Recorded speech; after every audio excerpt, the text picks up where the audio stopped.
Hi മക്കളെ, ഒരു കാര്യം വായിച്ചു തരാം കേട്ടോ. സാറേ, ഡോക്ടർ ആവുക എന്നുള്ളത് പണ്ട് മുതലേ എൻ്റെ ആഗ്രഹമാണ്. +1 +2 കുഴപ്പമില്ലാണ്ട് പഠിച്ചിട്ടുണ്ടായിരുന്നു. +2 അത്യാവശ്യം മാർക്കുണ്ട്. മാർക്ക് എത്രയാന്ന് പറഞ്ഞിട്ടില്ല കേട്ടോ. ഇൻ കേസ് റിപ്പീറ്റ് ചെയ്തിട്ട് കിട്ടിയില്ലെങ്കിലോ എന്നുള്ള പേടിയാണ് സാർ.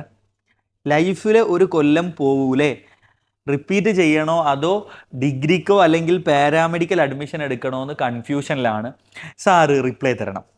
നോക്കൂ, കഴിഞ്ഞ ദിവസങ്ങളിൽ എനിക്ക് ഒരുപാട് മെസ്സേജുകൾ കിട്ടുന്നുണ്ട്. ആ മെസ്സേജുകളുടെ എല്ലാം കണ്ടന്റ് എന്ന് പറയുന്നത് ഇത് തന്നെയാണ്. ഡോക്ടർ ആവാൻ ഭയങ്കരമായിട്ട് ആഗ്രഹമുണ്ട്, റിപ്പീറ്റ് ചെയ്താൽ കൊള്ളാമെന്ന് നല്ല ആഗ്രഹമുണ്ട്, പക്ഷേ ഇൻ കേസ് കിട്ടിയില്ലെങ്കിൽ യെസ്, ലൈഫിൽ ഒരു കൊല്ലം പോകൂലേ, എന്താ ചെയ്യുക സാർ?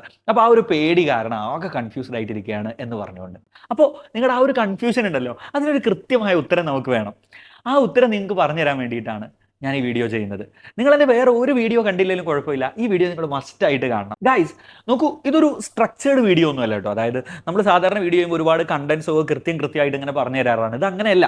എനിക്ക് നിങ്ങളോട് കുറേ അധികം കാര്യങ്ങൾ പറയാനുണ്ട്. ഒരുപക്ഷെ ഞാൻ നിങ്ങളെ നേരിട്ട് കാണുന്നുണ്ടാവില്ല അല്ലേ, പക്ഷെ എനിക്കറിയാം നിങ്ങളുടെ ഓരോരുത്തരുടെയും മനസ്സിലൂടെ ഇപ്പോൾ എന്താണ് കടന്നു പോകുന്നത്. നിങ്ങളുടെ മുഖത്ത് മിന്നി പറയുന്ന വികാരങ്ങൾ എനിക്ക് മനസ്സിലാവും. കാരണം 8 വർഷങ്ങൾക്ക് മുമ്പ് ഏകദേശം ഇതേ സിറ്റുവേഷനിലൂടെ കടന്നു പോയ ഒരാളാണ് ഞാൻ. അതിനപ്പുറത്ത് എൻ്റെ മെഡിക്കൽ കോളേജിൽ ഓരോ വർഷവും വരുന്ന ജൂനിയേഴ്സിനോടൊക്കെ ഞാൻ ഇതുമായി ബന്ധപ്പെട്ട് സംസാരിക്കാറുണ്ട്. കാരണം പണ്ട് മുതലേ ക്ലാസ് എടുക്കുന്നതാണല്ലോ. കുട്ടികൾ സ്വാഭാവികമായിട്ട് എന്നോട് ചോദിക്കാറുണ്ട്, സാറേ എന്താ ചെയ്യുക, റിപ്പീറ്റ് ചെയ്യണോ വേണ്ടതെന്നൊക്കെ. അപ്പോൾ കുട്ടികൾക്ക് പറഞ്ഞു കൊടുക്കാൻ വേണ്ടിയിട്ടെങ്കിലും ഞാൻ ചോദിച്ചറിയാറുണ്ട് ഓരോരുത്തരും കടന്നുപോയ അനുഭവങ്ങളൊക്കെ. മക്കളെ, ആദ്യം തന്നെ നിങ്ങൾ ആലോചിക്കേണ്ടത്, ഇന്ത്യയിലോ അല്ലെങ്കിൽ നമ്മുടെ കേരളത്തിലോ എൻട്രൻസ് എഴുതി നല്ല റാങ്ക് വാങ്ങി MBBS പഠിച്ചുകൊണ്ടിരിക്കുന്ന കുട്ടികളുണ്ടല്ലോ, അവർ റിപ്പീറ്റ് ചെയ്യുന്ന സമയത്ത് ആരെങ്കിലും അവർക്ക് ഉറപ്പ് കൊടുത്തതുകൊണ്ട് നിങ്ങൾക്ക് എന്തായാലും ഈ വർഷം എൻട്രൻസ് കിട്ടും, നിങ്ങൾ റിപ്പീറ്റ് ചെയ്ത എൻട്രൻസ് കിട്ടുമെന്ന് എഴുതി മുദ്രപേപ്പറിൽ ഒപ്പിട്ട് കൊടുത്തത് കൊണ്ട് റിപ്പീറ്റ് ചെയ്യാൻ പോയവരാണോ ആരെങ്കിലും അവർ? അല്ല. നിങ്ങൾ ചോദിച്ചു നോക്ക്, അവരാരും റിപ്പീറ്റ് ചെയ്യാൻ പോയത് അങ്ങനെയല്ല. നിങ്ങളിപ്പോൾ കടന്നു പോകുന്ന അതേ അൺസർട്ടനിറ്റിയിലൂടെ കടന്നു പോയിട്ട് കിട്ടാം, ഒരു പക്ഷേ കിട്ടാതിരിക്കാനുള്ള സാധ്യതയും ഉണ്ടെന്ന തിരിച്ചറിവോട് കൂടി തന്നെയാണ് അതവർ അറിഞ്ഞിട്ട് പോയവരാണ്. ദ തിങ് ഈസ്, ഞാൻ അവരോടൊക്കെ സംസാരിക്കുന്ന സമയത്ത് അവരൊക്കെ പറഞ്ഞ ഒരു ഉത്തരം എന്ന് പറയുന്നത് വളരെ ഇമ്പോർട്ടൻ്റ് ആയിട്ട് നമ്മുടെ ലൈഫിൽ നമ്മൾ മനസ്സിലാക്കേണ്ട ഒരു ലെസണാണ്. എന്താണെന്നറിയോ? ജീവിതത്തിൽ അവർ പറഞ്ഞ ഉത്തരം ഇതാണ്: ജീവിതത്തിൽ നമ്മൾ ഏതെങ്കിലുമൊക്കെ പോയിന്റിൽ റിസ്കുകൾ എടുക്കാൻ തയ്യാറായേ പറ്റൂ. നിങ്ങൾക്ക് വിജയിക്കണമെന്ന് ആഗ്രഹമുണ്ടെങ്കിൽ, നിങ്ങൾക്ക് സക്സസ്ഫുൾ ആയ ഒരു ലൈഫ് വേണമെന്ന് നിങ്ങൾ ആഗ്രഹിക്കുന്നുണ്ടെങ്കിൽ, സക്സസ്ഫുൾ ലൈഫ് ഉണ്ടാവണമെങ്കിൽ അതേത് മാറ്ററിലായിക്കോട്ടെ, അതൊരു പക്ഷേ MBBS കിട്ടുന്ന നിങ്ങൾ ആഗ്രഹിക്കുന്ന ഒരു പ്രൊഫഷനിലേക്ക്, അത് MBBS അല്ലെങ്കിൽ സിവിൽ സർവീസ് IAS IPS, അല്ലെങ്കിൽ നിങ്ങളൊരു സിനിമാ നടൻ ആഗ്രഹിക്കുകയാണെങ്കിൽ ആ സിനിമാ നടനാവുന്ന ആ ഒരു പോയിന്റിലേക്ക്, നിങ്ങളൊരു സക്സസ്ഫുൾ ബിസിനസ് മാൻ ആവുകയാണെങ്കിൽ ആ ഒരു പോയിന്റിലേക്ക്, ഏതിലേക്ക് എത്തിപ്പെട്ട ആളുകളുടെയും ലൈഫ് നിങ്ങൾ എടുത്തു നോക്ക്, അവർ ജീവിതത്തിൽ റിസ്കുകൾ എടുക്കാൻ തയ്യാറായ ആളുകളായിരിക്കും. റിസ്കുകൾ എടുക്കാത്ത ലൈഫിൽ ഒരിക്കലും നമ്മൾ സക്സസ് ആവില്ല. അപ്പോൾ അതാണ് ഏറ്റവും ഇമ്പോർട്ടൻ്റ് ആയ പോയിന്റ്. നമ്മൾ റിസ്കുകൾ എടുത്തേ പറ്റൂ. ഒരുപക്ഷെ ഈ ഒരു കോട്ട് നിങ്ങളിൽ പലരും കേട്ടിട്ടുണ്ടാവും: do it now or regret it for ever. ഇപ്പം നിങ്ങളൊന്ന് ശ്രമിച്ചു നോക്ക്. നിങ്ങൾ അതിയായി ആഗ്രഹിക്കുന്ന ഒരു കാര്യമല്ലേ, ആ ആഗ്രഹിക്കുന്ന കാര്യത്തിന് വേണ്ടി ഒന്ന് ശ്രമിക്കടാ. അങ്ങനെ ശ്രമിച്ചിട്ട് കിട്ടിയില്ലെങ്കിൽ പോയാൽ പോട്ടേന്ന് വെക്കാം. ഞാൻ കഴിഞ്ഞ വീഡിയോയിൽ നൗഷാദിനോട് ഇൻ്റർവ്യൂ ചെയ്തപ്പോൾ ഞാൻ അവനോട് ചോദിച്ചു, നീ റിപ്പീറ്റിന് പോയതും എന്തുകൊണ്ടാണ്? അപ്പോൾ അവൻ പറഞ്ഞൊരു കാര്യം, വേറൊരു കാര്യമുണ്ട്. അവൻ പറഞ്ഞ ഇതാണ്: ഞാൻ റിപ്പീറ്റ് ചെയ്തു, വീണ്ടും ഒരു തവണ കൂടെ റിപ്പീറ്റിന് പോയി, അവർ നല്ല റാങ്കിലേക്ക് എത്തിപ്പെട്ടു കേട്ടോ. റിപ്പീറ്റ് ചെയ്തപ്പോൾ വലിയ റാങ്ക് ഇല്ലായിരുന്നു, പക്ഷേ റിപ്പീറ്റ് ചെയ്ത് ഒരു വർഷം കൂടി ഇൻവെസ്റ്റ് ചെയ്തപ്പോൾ അവന് നല്ല റാങ്ക് കിട്ടി. എൻ്റെ ജൂനിയറായിട്ട് കോഴിക്കോട് മെഡിക്കൽ കോളേജ് പഠിച്ച ആളാണ്. പക്ഷെ അവൻ എന്നോട് പറഞ്ഞൊരു കാര്യമുണ്ട്. അവൻ പറഞ്ഞ കാര്യം ഇതാണ്: ഞാൻ റിപ്പീറ്റ് ചെയ്തിട്ടും 2 വർഷം ഞാൻ ഇൻവെസ്റ്റ് ചെയ്തിട്ടും എനിക്ക് കിട്ടിയില്ല. ഓക്കെ, ശരി, കിട്ടിയില്ലായിരുന്നെങ്കിൽ അറ്റ്ലീസ്റ്റ് കുറേ കാലം കഴിഞ്ഞ് ഞാൻ തിരിച്ച് ആലോചിക്കുമ്പോൾ ഞാൻ കഷ്ടപ്പെട്ടിട്ടുണ്ടല്ലോ, ഞാൻ ശ്രമിച്ചിട്ടുണ്ടല്ലോ, ഞാൻ എൻ്റെ മാക്സിമം ഇൻവെസ്റ്റ് ചെയ്തിട്ടുണ്ടല്ലോ എന്ന് എനിക്ക് സമാധാനിക്കാമായിരുന്നു. ആ ഒരു കാര്യമാണ് ഞാൻ ആലോചിച്ചത് റിപ്പീറ്റിന് 2ാം വർഷം പോകുമ്പോൾ എന്നോട് നൗഷാദ ഒരു വീഡിയോയിൽ പറഞ്ഞിട്ടുണ്ടായിരുന്നു. അപ്പോൾ അതാണ് ഗൈസ്, നിങ്ങളുടെ ഉള്ളിൻ്റെ ഉള്ളിൽ നിങ്ങൾ ആത്മാർത്ഥമായിട്ട് നിങ്ങളുടെ ജീവിതത്തിൻ്റെ ലക്ഷ്യമായിട്ട് കൊണ്ടു നടക്കുന്ന ഒരു കാര്യമാണ് ഡോക്ടർ ആവുക എന്നുള്ളത് എന്നുണ്ടെങ്കിൽ, നോക്ക്, നിങ്ങൾ ഈ ഒരു പേടി കാരണം നിങ്ങൾ റിപ്പീറ്റ് ചെയ്തിട്ടില്ലെങ്കിൽ, നിങ്ങൾ എന്തായാലും ജീവിതത്തിൻ്റെ ഏതെങ്കിലും ഒരു പോയിന്റിലല്ല, ആജീവനാന്തം നിങ്ങളുടെ ഉള്ളിൽ ആ ഒരു റിഗ്രറ്റ് ഉണ്ടാവാനുള്ള സാധ്യത വളരെ കൂടുതലാണ്. You try it. ഇനി വേറൊരു കാര്യം എന്ന് പറയുന്നത്, റിപ്പീറ്റ് ചെയ്ത് കിട്ടിയില്ലെങ്കിൽ ഒരു വർഷങ്ങൾ നഷ്ടപ്പെട്ടു പോകൂലേ അല്ലേ, ഈ ഒരു പേടിയാണ്. ഇതൊരു പക്ഷേ നമ്മളെക്കാൾ പേടി നമ്മുടെ വീട്ടുകാർക്കൊക്കെ ആയിരിക്കും. പലപ്പോഴും ഞാൻ ഈ അടുത്ത് കുറച്ച് കുട്ടികൾ മെസ്സേജ് അയച്ചാൽ അങ്ങനെയാണ്, ഞങ്ങൾക്ക് വലിയ പ്രശ്നമൊന്നുമില്ല, പക്ഷെ വീട്ടുകാർ, അത് എസ്പെഷ്യലി പെൺകുട്ടികളൊക്കെ ആണ് കൂടുതൽ പറഞ്ഞു കേട്ടിട്ടുള്ളത്, വീട്ടുകാർക്ക് ഭയങ്കര പേടിയാണ്. പെൺകുട്ടികളല്ലേ ഞങ്ങൾ, ഒരു വർഷം അങ്ങ് നഷ്ടപ്പെട്ടു പോകില്ലേ ലൈഫിൽ നിന്ന്, അല്ലെങ്കിൽ 2 വർഷം അങ്ങ് നഷ്ടപ്പെട്ടു പോകില്ലേ? ഗൈസ്, എന്താണ് യഥാർത്ഥത്തിൽ നഷ്ടപ്പെടുക എന്ന് പറയുന്നത്? ലൈഫിൽ നിങ്ങൾ ഒരു വർഷം ഒന്നും ചെയ്യുന്നില്ല, നിങ്ങളെ ഇമ്പ്രൂവ് ആക്കുന്ന ഒരു കാര്യവും ചെയ്യാതെ വെറുതെ ഇരിക്കുകയാണ് കാല് നീട്ടി. ദെൻ അതൊരു നഷ്ടമാണ് ലൈഫിൽ. അതല്ല, നിങ്ങളുടെ സ്വപ്നങ്ങൾക്ക് വേണ്ടിയാണ് നിങ്ങൾ പ്രയത്നിക്കുന്നതെങ്കിൽ, നിങ്ങളുടെ സ്വപ്നങ്ങൾക്ക് വേണ്ടി നിങ്ങൾ പ്രയത്നിക്കുകയാണെങ്കിൽ എങ്ങനെയാണ് ആ പ്രയത്നിക്കുന്ന സമയം നിങ്ങളുടെ ലൈഫിൽ നഷ്ടമാകുന്നത്? ഞാൻ ഈ അടുത്ത് ഒരു വലിയ സിനിമാ നടൻ്റെ കുറിച്ച് വായിച്ചിട്ടുണ്ടായിരുന്നു. അദ്ദേഹത്തിൻ്റെ ഒരു കഥ വായിച്ചിട്ടുണ്ടായിരുന്നു. അതിൽ പറയുന്നത്, അദ്ദേഹത്തിന് ഉണ്ടായിരുന്ന ജോലി രാജിവെച്ചിട്ട് 5 വർഷം അദ്ദേഹം സെറ്റുകളിൽ നിന്ന് സിനിമാ സെറ്റുകളിലേക്ക് ചാൻസ് തേടി അലഞ്ഞിട്ടുണ്ടായിരുന്നു. 5 വർഷം ജോലിയും കൂലിയൊന്നും കാര്യമായിട്ടില്ല. അപ്പൊ അന്ന് ആളുകൾ ഇങ്ങനെ പറയായിരിക്കും അദ്ദേഹത്തെ പറ്റി, ഇവൻ ലൈഫിൽ 5 വർഷം വേസ്റ്റ് ആക്കിയല്ലോ, അല്ലേ? 5 വർഷം വേസ്റ്റ് ആക്കി. ബട്ട് ഗൈസ് ലുക്ക്, ആ 5 വർഷമാണ് അയാളെ ഇന്ന് കോടികൾ വാങ്ങുന്ന, ഇന്ന് കോടികളുടെ കാറുകളിൽ ആഡംബരത്തിൽ സഞ്ചരിക്കുന്ന, നമ്മളൊക്കെ അസൂയയോടെ നോക്കി നിൽക്കുന്ന ജീവിതം ജീവിക്കുന്ന ആളാക്കി മാറ്റിയത്.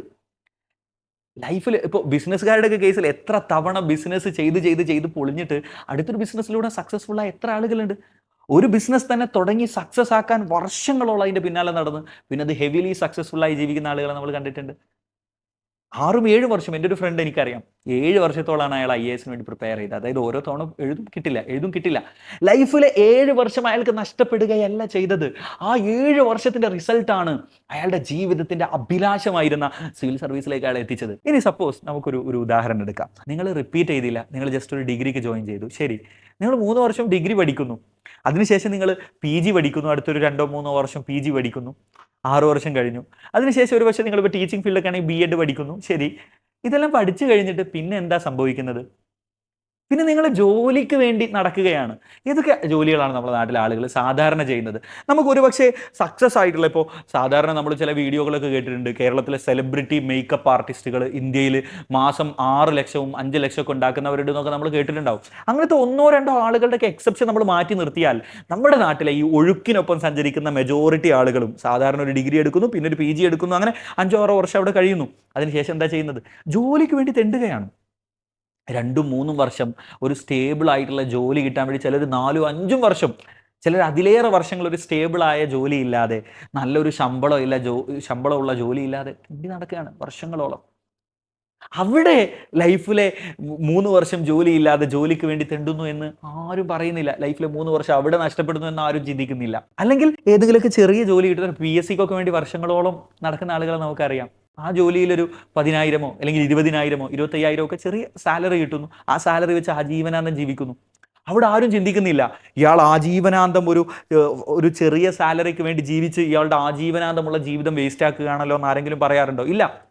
സോ ഗൈസ്, ഞാൻ മനസ്സിലാക്കുന്നത്, നിങ്ങൾ ഇപ്പോൾ നന്നായി പഠിച്ചു കഴിഞ്ഞാൽ ഉറപ്പായിട്ടും, ഇപ്പം നമ്മൾ MBBSനെ പറ്റി ചില ഡോക്ടേഴ്സൊക്കെ പറയാറുണ്ട്, പലപ്പോഴും ഞാൻ ഇടയ്ക്കൊക്കെ പറയാറുണ്ട്, ഇത് ഡോക്ടേഴ്സിന് വലിയ ശമ്പളമൊന്നും ഇല്ല എന്നൊക്കെ. ബട്ട് സ്റ്റിൽ നമ്മുടെ കേരളത്തിൻ്റെയും ഇന്ത്യയുടെ ഒക്കെ സാമൂഹ്യ സാഹചര്യത്തിൽ മാസം ഒരു 80,000 to 1 ലക്ഷം വരെ സുഖമായിട്ട് നിങ്ങൾക്ക് ഉണ്ടാക്കാൻ പറ്റും ഇപ്പോഴും ഈ ഒരു പ്രൊഫഷൻ വെച്ചുകൊണ്ട്. അതായത് ഞാൻ പറഞ്ഞു വരുന്നത്, ഇപ്പോഴും ഒരു കോഴ്സ് കഴിഞ്ഞ് മര്യാദക്ക് ഇറങ്ങിയാൽ, നല്ലൊരു ഇൻസ്റ്റിറ്റ്യൂട്ടിൽ നിന്ന് കോഴ്സ് കഴിഞ്ഞ് ഇറങ്ങിയാൽ ഉറപ്പായിട്ടും നിങ്ങൾക്ക് ഈ ഒരു എമൗണ്ടിൽ സാലറി കിട്ടുന്ന വേറെ ഏത് കോഴ്സാണ് ഉള്ളത്? I don't know.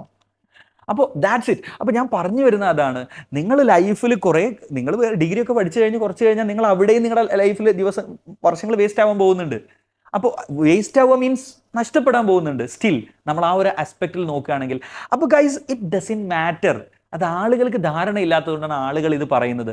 നിങ്ങൾക്ക് കിട്ടി, എൻ്റെ കൂടെ റിപ്പീറ്റ് ചെയ്ത്, സീരിയസ് ആയിട്ട് റിപ്പീറ്റ് ചെയ്ത് നീറ്റ് കിട്ടാത്ത ആളുകൾ പോലും അവർ വേറെ ഒരുപാട് നല്ല കോഴ്സുകളിലേക്ക് എത്തിപ്പെടുകയാണ് ചെയ്തത്.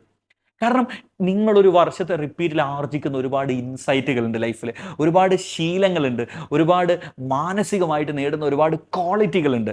ആ ക്വാളിറ്റികൾ ആജീവനാന്തം നിങ്ങളുടെ ലൈഫിൽ ഗുണം മാത്രമേ നൽകൂ. സീരിയസ് ആയിട്ട് റിപ്പീറ്റ് ചെയ്താൽ, സീരിയസ് ആയിട്ട് ഈ പ്രൊഫഷൻ ആഗ്രഹിച്ച് നന്നായി റിപ്പീറ്റ് ചെയ്യുമ്പോൾ പഠിച്ച് റിപ്പീറ്റ് ചെയ്തിട്ട് എൻട്രൻസ് കിട്ടാത്ത നിങ്ങൾക്കറിയുന്ന ഏതെങ്കിലും ഫ്രണ്ട്സ് ഉണ്ടെങ്കിൽ, നിങ്ങൾക്കറിയുന്ന ഏതെങ്കിലും സീനിയേഴ്സ് ഉണ്ടെങ്കിൽ, ചേട്ടന്മാരോ ചേച്ചിമാരോ ഇക്കാക്കമാരോ ഒക്കെ ഉണ്ടെന്നുണ്ടെങ്കിൽ, യു ജസ്റ്റ് ആസ്ക് ദം, നിങ്ങൾ റിഗ്രറ്റ് ചെയ്യുന്നുണ്ടോ റിപ്പീറ്റ് ചെയ്തതിൽ എന്ന് അവരോട് ചോദിച്ചു നോക്ക്. ഉറപ്പായിട്ടും അവരില്ലാന്നേ പറയുള്ളൂ. കാരണം അവരതിൽ ഒരുപാട് പാഠങ്ങൾ, ഒരുപാട് ലൈഫിൽ ഒരിക്കലും അച്ചീവ് ചെയ്യാൻ പറ്റാത്ത ഒരുപാട് പാഠങ്ങൾ ഉറപ്പായിട്ടും പഠിച്ചിട്ടുണ്ടാവും. So that's it guys. അപ്പോൾ അതാണ് ഞാൻ പറഞ്ഞു വരുന്നത്. ഇനി അത് മാത്രമല്ല, സാധാരണ വേറെ നമ്മളോട് കുട്ടികൾ പറയുന്ന കാര്യമാണ്, സാർ ഈ പാരാമെഡിക്കലോ അല്ലെങ്കിൽ നഴ്സിംഗ് ഒക്കെ പഠിച്ചാൽ പുറത്തൊക്കെ ഭയങ്കര ജോലി സാധ്യതയാണെന്നൊക്കെ. എടാ ശരിയാണ്, പുറത്ത് ജോലി സാധ്യതയുണ്ട്. ഇപ്പോൾ അമേരിക്കയിലൊക്കെ ആണെങ്കിൽ ലക്ഷങ്ങൾ കിട്ടും നേഴ്സായിട്ട് പോയാൽ എന്നൊക്കെ പറയാറുണ്ട്. അവിടെയൊക്കെ ഇപ്പോൾ അമേരിക്കയിലെ റോഡ് പണിയെടുക്കുന്ന ആളുണ്ടല്ലോ, അവരുടെ സാലറി എന്ന് പറഞ്ഞാൽ എനിക്ക് തോന്നുന്നു ഇയർലി 40-50 ലാക്ക് റേഞ്ചിലാണ് അവരുടെ സാലറി കിടക്കുന്നത്. നമ്മുടെ നാട്ടിൽ മേ ബി ഒരു മാസം 25,000 എന്തെങ്കിലും കിട്ടും, വർഷം ഒരു 2.5 ലക്ഷം. അവിടെ അതിൻ്റെ ഒരു 10 അല്ല 20 ഇരട്ടിയാണ് അവിടുത്തെ സാലറി വരുന്നത്. അതായത് അത്തരം രാജ്യങ്ങളിൽ നിങ്ങൾക്കൊരു ജോലി ചെയ്യുമ്പോൾ ശമ്പളം കൂടുതൽ കിട്ടുന്നുണ്ടെങ്കിൽ അവിടെ ചിലവും കൂടുതൽ, അവിടെ ജീവിക്കാനുള്ള ചിലവ് എടുത്തതിൻ്റെ 10 ഇരട്ടി വരും. അപ്പോൾ നിങ്ങൾക്ക് കിട്ടുന്നത് വലിയതായിട്ട് വലിയൊരു മാറ്റം വരില്ല എന്നുള്ളതാണ്.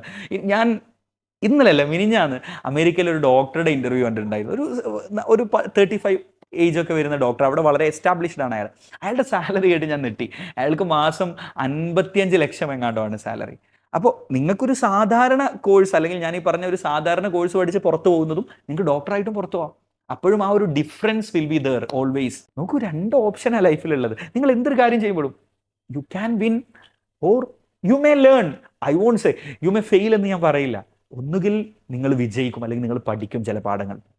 എന്തിനാണ് നിങ്ങൾ ആ ഒരു പരാജയത്തിന്റെ സാധ്യതയെ മാത്രം ആലോചിക്കുന്നത്? പരാജയത്തിന്റെ സാധ്യത മാത്രം നിങ്ങൾ ഇപ്പം ആലോചിക്കുന്നുണ്ടെങ്കിൽ ആജീവനാന്തം ജീവിതത്തിന്റെ എല്ലാ ഘട്ടങ്ങളിലും നിങ്ങൾ ഈ പരാജയത്തിന്റെ സാധ്യതകളെ ആലോചിക്കുകയുള്ളൂ. നിങ്ങൾ എല്ലാ കാര്യത്തിലും നിങ്ങളുടെ ഡിസിഷൻ അങ്ങനെ പോവുള്ളൂ. സോ ഗൈസ്, ഉറപ്പായിട്ടും ലൈഫിൽ റിസ്കുകൾ എടുക്കാൻ തയ്യാറാവും, ഹാർഡ് വർക്ക് ചെയ്യാൻ തയ്യാറാവും. ഉയർന്ന ലക്ഷ്യങ്ങൾക്ക് വേണ്ടി സഹിക്കാനും ക്ഷമിക്കാനും. ഓരോ തവണ ചെറിയ ചെറിയ ചെറിയ പരാജയങ്ങൾ ഉണ്ടാകുമ്പോൾ ആ പരാജയങ്ങളെ വിജയത്തിന്റെ ചവിട്ടുപടികളാക്കാൻ, ആ പരാജയത്തിൽ നിന്ന് പാഠങ്ങൾ ഉൾക്കൊണ്ടുകൊണ്ട് എങ്ങനെ നമുക്ക് ഇപ്രാവശ്യം ഉണ്ടായ ചെറിയ തോൽവിയെ അടുത്ത പ്രാവശ്യം ഉയർന്ന വിജയമാക്കി മാറ്റാൻ പറ്റും, അതിന് ഓരോന്ന് റെക്ടിഫൈ, ആ ഒരു മെന്റാലിറ്റിയിലേക്ക് എത്തിപ്പെട്ടാൽ തന്നെ ലൈഫിന്റെ എല്ലാ പോയിന്റിലും സക്സസ് ഉണ്ടാവുകയുള്ളൂ. അത് ഏത് കേസിലും അങ്ങനെയാണ്, ഇവിടുത്തെ കേസിലും അങ്ങനെ തന്നെയാണ്. സോ ഗൈസ്, നമുക്ക് ഞാൻ പറഞ്ഞു വരുന്നതിൻ്റെ ആകെത്തുക എന്ന് പറയുന്നത്, അടുത്തൊരു വർഷം നിങ്ങൾ സീരിയസ് ആയിട്ട് പഠിക്കേണ്ട രീതിയിൽ പ്രിപ്പയർ ചെയ്ത് കഴിഞ്ഞാൽ ഉറപ്പായിട്ടും കിട്ടാൻ തന്നെയാണ് സാധ്യത. You work harder. ഹാർഡായിട്ട് വർക്ക് ചെയ്ത് കഴിഞ്ഞാൽ, എല്ലാവരെക്കാളും പഠിച്ചു കഴിഞ്ഞാൽ, എല്ലാവരെക്കാളും നന്നായിട്ട് സ്ട്രാറ്റജിയോടുകൂടി പഠിച്ചു കഴിഞ്ഞാൽ ഉറപ്പായിട്ടും കിട്ടും. അത് വിശ്വസിക്കുക. നമുക്ക് കിട്ടുമെന്ന് നമ്മൾ ഉറച്ചു വിശ്വസിക്കുക.